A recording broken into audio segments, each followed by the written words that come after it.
अस्सलाम वालेकुम दोस्तों, वर्ल्ड वाइड हब में हम आपको एक बार फिर से खुशामदीद कहते हैं। 12 अक्टूबर सन 1972 अमेरिका के यूरुग्वाई शहर से एक small chartered plane take off करता है।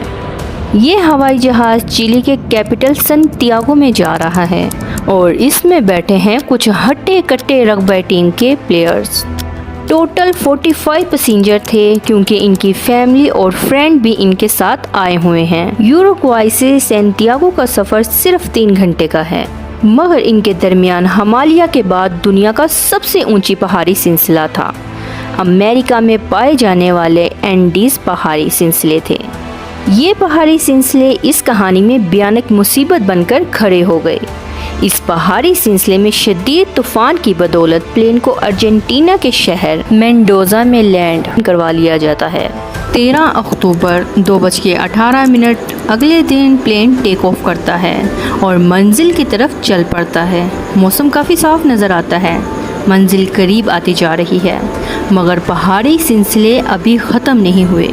3:21 पर पायलट प्लेन को डिसेंड कराने लगते हैं। नीचे उतरते हुए बड़ी टर्बुलेंस देखने को मिलती हैं। जहाज़ ऊपर नीचे होने लगता है। बहुत ज़्यादा बादलों में मुश्किलात पड़ने लगती हैं। इमरजेंसी लाइट्स जलती हैं। पायलट परेशान हो जाते हैं।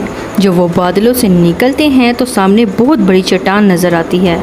इस चट्टान से बचने के लिए वो जहाज़ को ऊपर की तरफ मोड़ते हैं, लेकिन अफसोस अब बहुत देर हो चुकी थी।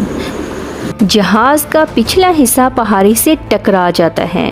जहाज़ का रियर पॉइंट अलग हो जाता है। 3 पैसेंजर हवा में उड़ जाते हैं और कुछ देर बाद प्लेन नीचे गिरने लगता है और फिर कुछ देर बाद प्लेन का लेफ्ट विंग भी टूट जाता है, लेकिन कुछ और पैसेंजर भी गिर जाते हैं। 350 फीट घंटे के हिसाब 700 मीटर नीचे ग्लेशियर से टकरा जाता है।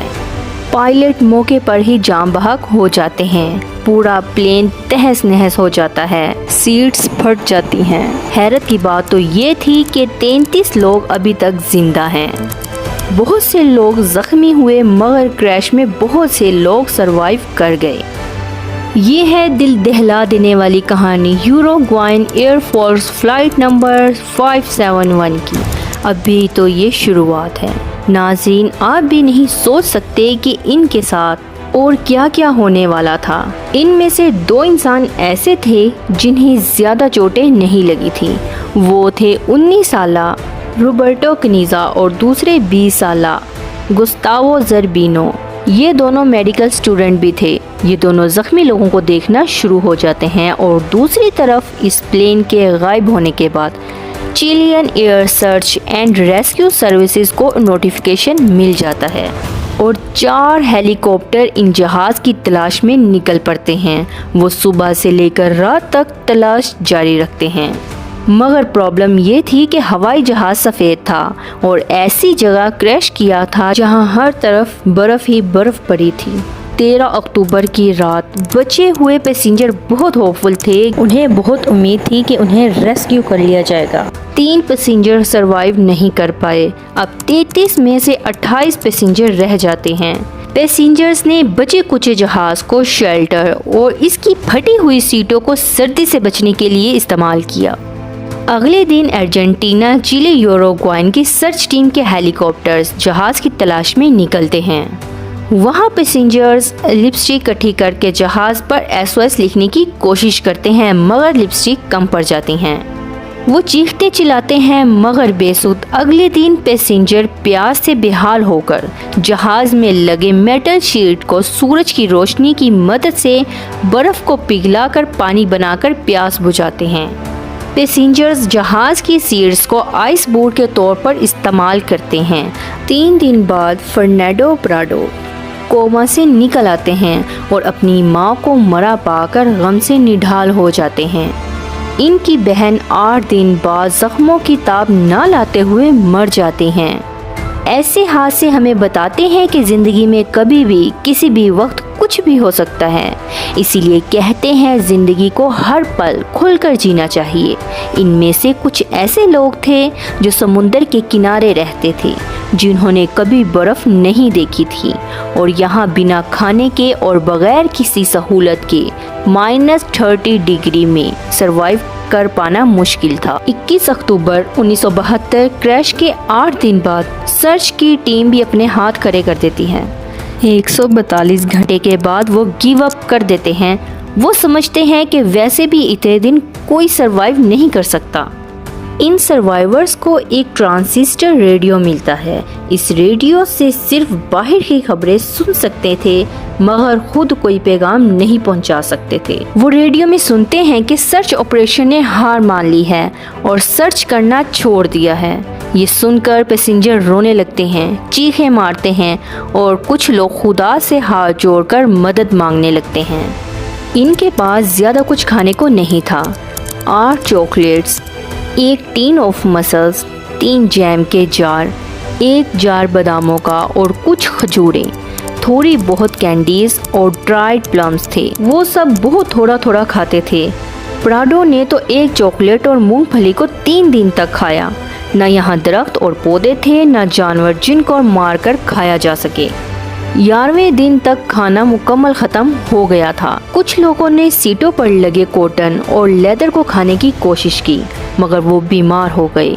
उसके बाद उन्होंने वो किया जिनको सुनकर आपके होश उड़ जाएंगे।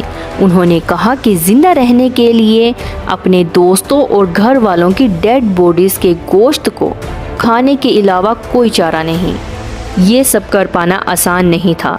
सबसे पहले रॉबर्टो ने हिम्मत जमा की और गोश्त खाया। कुछ लोगों को देखकर उल्टी आ गई और उन्होंने मना कर दिया, मगर फिर 2 दिन बाद उन्हें भी वही सब करना पड़ा।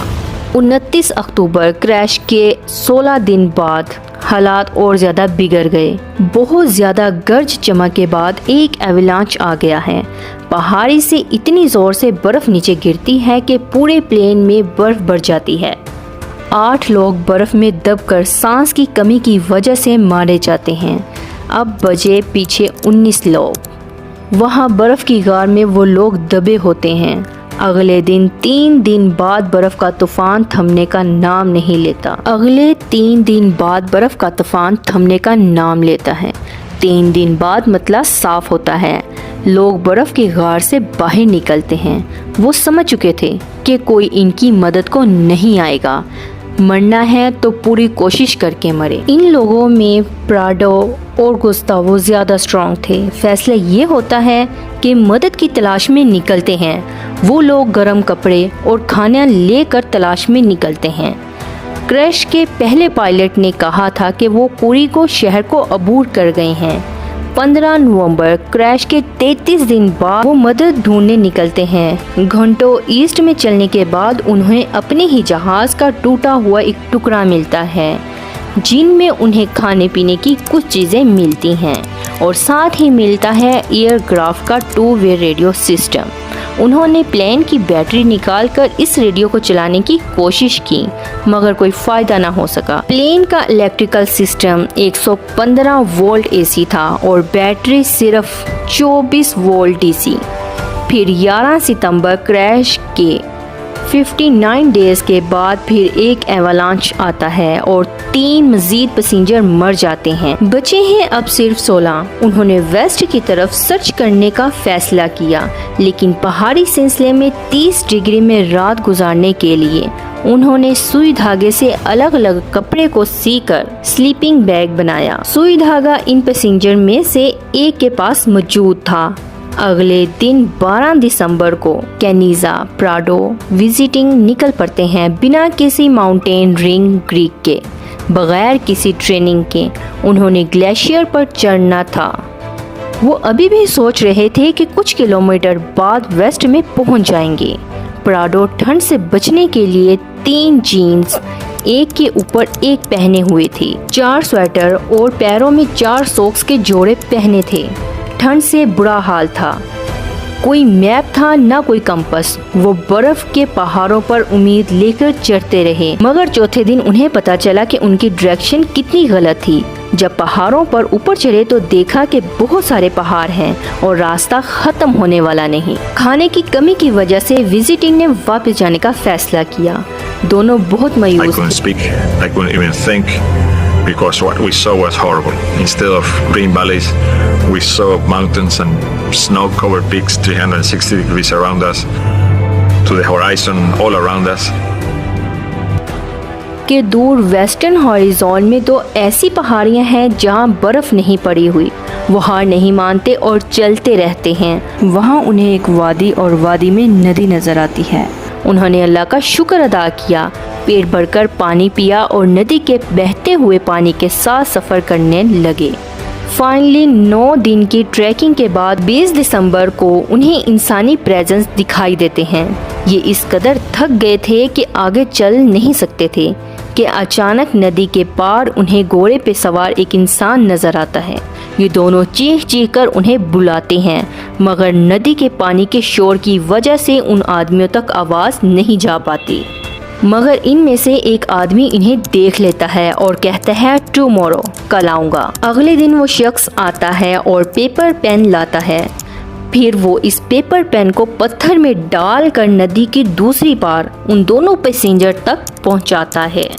प्राडो को पहली बार अपना पैगाम बाकी दुनिया तक पहुंचाने का रास्ता मिला। प्राडो ने अपनी सारी दास्तान इस कागज़ पर लिखकर उस शख्स को नदी पार फेंक दिया कि कैसे ये सब लोग मुश्किल में हैं, न खाना है न कोई मदद, हम लाचार हैं, हमारी मदद की जाए। जब वो आदमी ये पैगाम पढ़ता है तो हैरान रह जाता है कि ये कैसे 2 महीने सरवाइव करके आए हैं। वो आदमी ये खबर आर्मी को जाकर बताते हैं। ये दोनों पैसेंजर्स 61 किलोमीटर सफ़र करके यहाँ पहुँचे थे। इन लोगों का वेट आधा रह जाता है।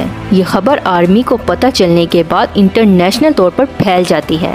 आर्मी 3 हेलीकॉप्टर्स भेजते हैं रेस्क्यू के लिए। प्राडो और गुस्तावो से इंटरव्यू करते हैं। इन दोनों पैसेंजर्स की वजह से फाइनली बाकी सर्वाइवर का भी पता चल जाता है कि वो किस लोकेशन पर मौजूद हैं। 22 दिसंबर 1972 70 दिन के बाद रेस्क्यू पैसेंजर्स तक पहुंच जाती है और अब तक 16 लोग जिंदा बचे हैं। बाकी बहुत बुरी हालत थी, सबके सब सूख कर कांटा बन चुके थे। ये कहानी दुनिया के सामने एक लेसन है। अगर इंसान के पास हिम्मत हो, जज्बा हो तो क्या कुछ अराइव नहीं कर सकता। इस डिजास्टर को एक नाम दिया जाता है द मिरेकल ऑफ एंडीज। दोस्तों, अगर हमारी वीडियो आपको पसंद आई हो तो लाइक, शेयर और सब्सक्राइब कर। अल्लाह हाफिज।